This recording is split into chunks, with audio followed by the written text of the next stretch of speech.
What would you do if you were told you had 24 hours to live? Since my cardiac event that landed me in the hospital summer 2018, I have been dealing with a minefield of doctor and specialist visits, usually about every other month. Since the exact cause of my episode could never be pinned down, we keep an eye on everything from my blood pressure to my asthma and even my kidneys. No stone gets left unturned, and when combined with my recent obsession with sobriety and my physique, shit works out pretty well on a month-to-month basis. 3 weeks ago, I got a phone call. Me. Hello? Nurse. Hi, this is your nurse from Dr. Samuel's office? Okay. Dr. Samuel is going on vacation next week and wants to get you in as soon as possible. You have 24 hours to give blood at the lab so he can review it before he leaves. Did she say what I think she said? Me. I have 24 hours? Nurse. Yes. Well, I guess I got no choice. Let me make some arrangements and deal with it. Okay, see you in the morning. What am I gonna do? I have been doing exponentially better, but now they're calling to tell me I got 24 fucking hours to live? He just got done commending me for my commitment to success the week before. What is this even based on? Whatever. I have people and things wildly important and very little time to make sure shit is ready for my absence. 9:15 a.m. I logged into my work computer and made sure my life insurance policies all had wife person tag as beneficiary, with specific instructions on how to handle distribution to the girls at specific ages, conditions, and needs. I logged into every bank account and made sure she was set to receive my $75.43 immediately upon death. I made sure she knew how to log into and pay the Rocket mortgage account immediately upon disbursement of life insurance funds. I placed all documents stating my desire not to be buried but cremated as inexpensively as possible so as to not create any undue financial burdens in my expiration. I called the florist and arranged to have one orange rose sent to her, one purple one sent to Ava, and one daisy sent to Mari every day until such a date of the florist's closing. Okay, I have handled business. Time for some fuckery. 10:12 a.m. Back before smartphones were a standard feature in the pocket of almost every sixth grader, I used to have an in the form of a friend who worked for a cell phone manufacturer. I would periodically, say every month or 3, be offered a new phone that was not yet out in the U.S. and likely never would be, and I always took up the offer. All of those phones, due to being untrade-inable for upgrade when that company changed direction and my friend moved on, are in a pouch in the bottom drawer of the file cabinet in my garage. I went and fished out that pouch and plugged in the last of those phones that I used to retrieve some contacts information.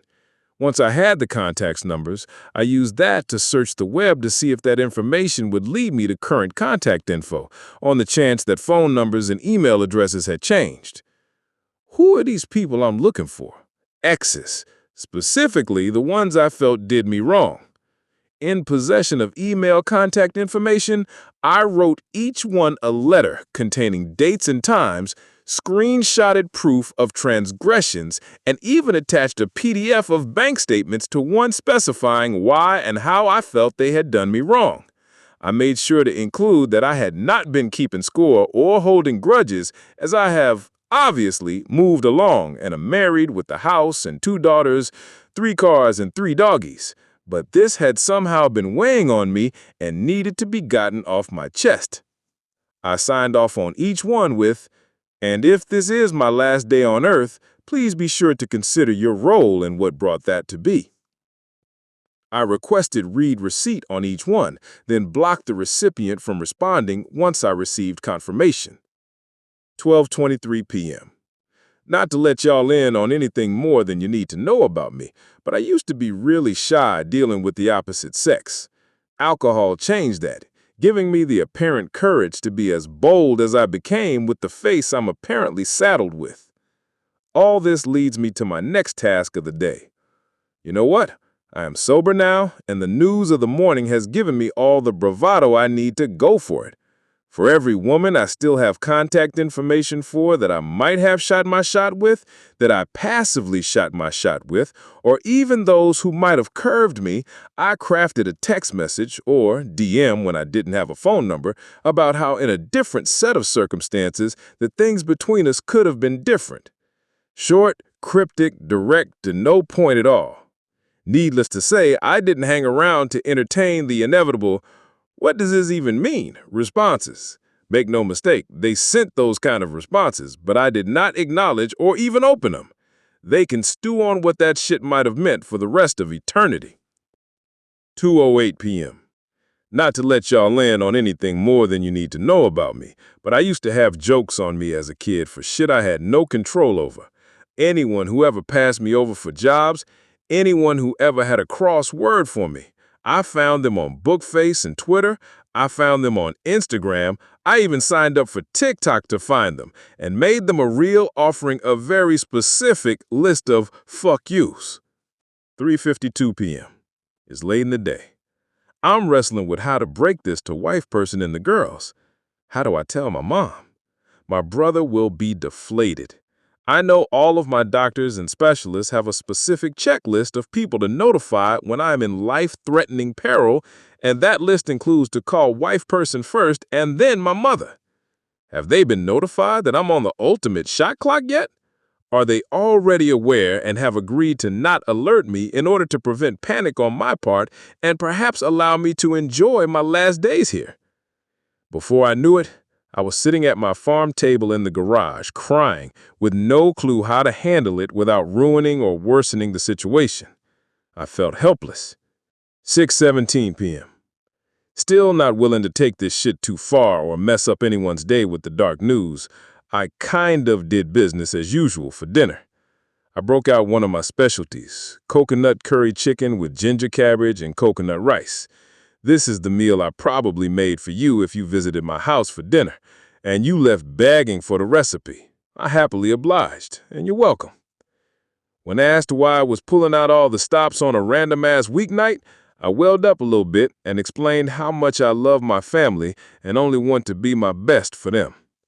The rest of the night goes over without major issue, though I was so anxious about my appointment in the morning that I could barely sleep.